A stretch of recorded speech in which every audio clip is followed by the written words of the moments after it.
歡迎光臨 Super 廚房，請點讚、分享同埋訂閱。豬肉切片，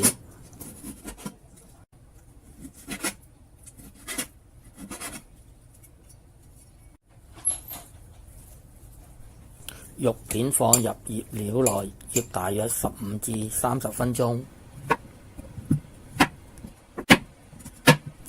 脆肉瓜切骨牌形，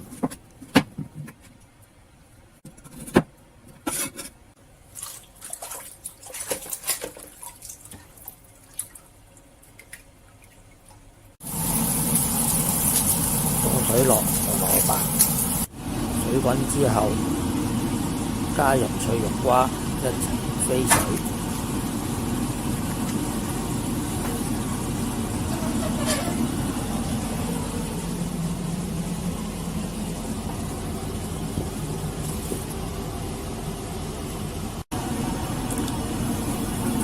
落油落薑片，落蒜片，爆香一陣，跟住落啲豬肉落去，筷子鬆開，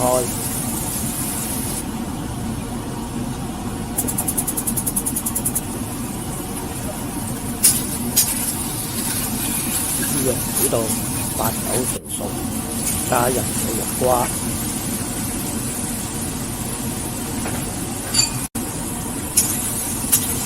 一齊炒加水，焗佢一陣，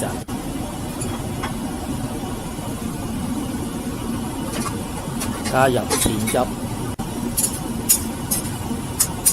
芡汁煮結之後呢，咁就完成呢個肉片炒脆肉瓜。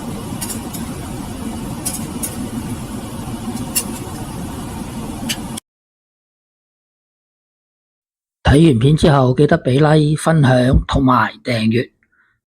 我仲有大量嘅煮餸影片，可以登入下邊 info box 參觀。